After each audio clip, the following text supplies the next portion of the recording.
Salut à tous. On est dans le chapitre les équations différentielles et dans cette vidéo, je vais démontrer le théorème qui donne les solutions de l'équation y' est égal à ay. Alors, vous avez à l'écran le théorème, donc il dit que les solutions de l'équadif y' est égal à y sont les fonctions f définies sur R et dont l'expression est f de x égale à ce de ax, où c est une constante. Voilà les solutions de l'équadif y' est égal à y. Alors, pour démontrer ce théorème, pour démontrer que les solutions de y' est égal à y sont du type ce de ax, j'ai réécrit le théorème sous forme d'une équivalence. C'est ce que j'ai mis, je vous l'encadre en jaune, c'est ce que j'ai mis ici. Le théorème, il peut s'écrire de la manière suivante. On peut dire que une fonction f sera solution de l'équadif y' est égal à y si et seulement si il existerait une constante c telle que f de x soit égale à ce de ax. En d'autres termes, f est solution de l'équadif y' est égal à y si et seulement si son expression est du type ce de ax, où c sera une constante. Voilà. Donc j'ai présenté ce théorème sous forme d'une équivalence. Pourquoi je fais ça? Parce qu'en mathématiques, pour démontrer une équivalence, l'équivalence est représentée par le symbole la double flèche ici, où le si et seulement si.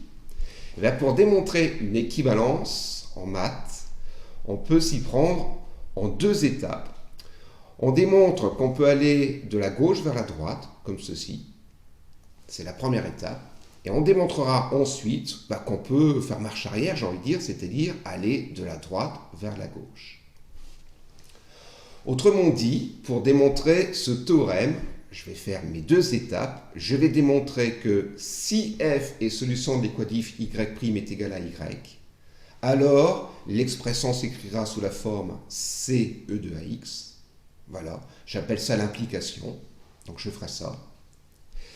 Et ensuite, je ferai la deuxième étape, on appellera ça la réciproque. Je montrerai que si j'ai une fonction qui s'écrit sous la forme c de ax, et bien cette fonction-là sera bien une solution de l'équadif.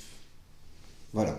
C'est une méthode en maths pour montrer une équivalence. Je répète, pour montrer une équivalence, on peut procéder en deux étapes. On montre que ça marche dans un sens, et ensuite on montre que ça marche dans l'autre sens. C'est important de montrer cette équivalence parce que le théorème pourrait très bien être erroné. Par exemple, on pourrait très bien avoir une fonction solution de y' est égale à y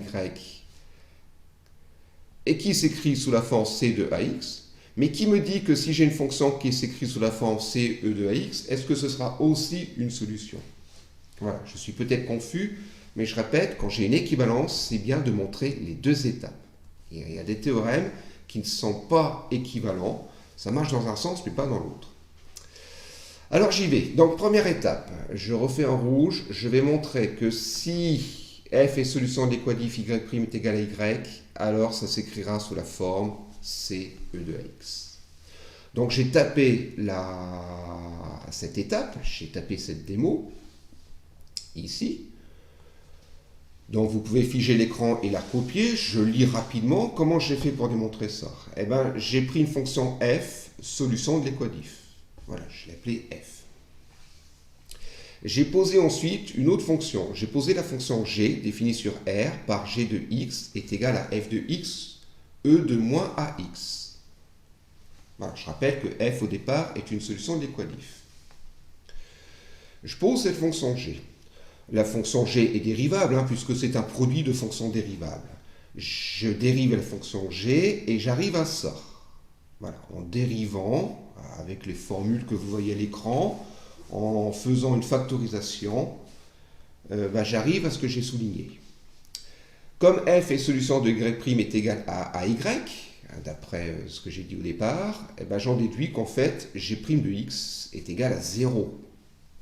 Puisque g' de x, ça va être e de moins ax fois 0. Donc c'est égal à 0. J'en déduis donc que g est une fonction constante.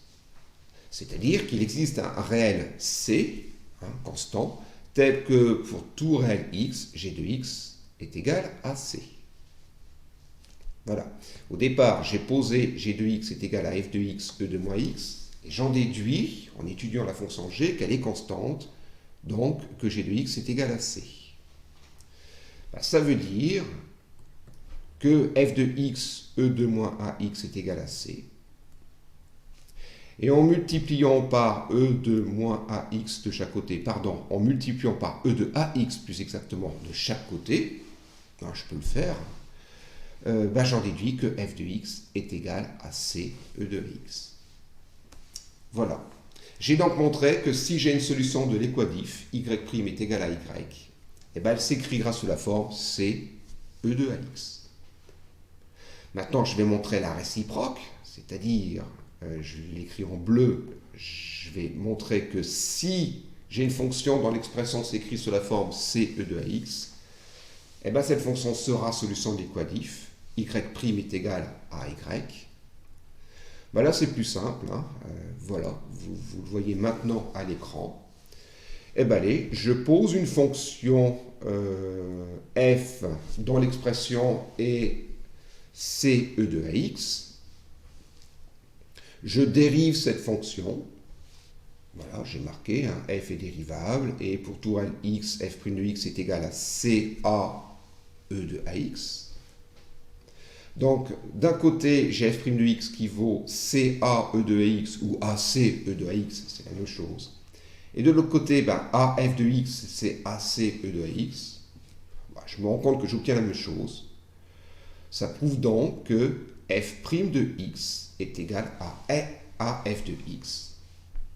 Ce qui veut dire que f est solution de l'équation y' est égal à ay. Au final, qu'est-ce que je viens de montrer? J'ai montré que si j'ai une fonction qui a comme expression c e de ax, cette fonction sera solution de l'équadif y' a de y. J'ai fait mes deux étapes, j'ai montré que l'équivalence est bien réelle, ça marche dans les deux sens. Voilà, je peux aller de la gauche vers la droite et je peux aussi revenir. J'ai montré l'implication et la réciproque. Le théorème est démontré.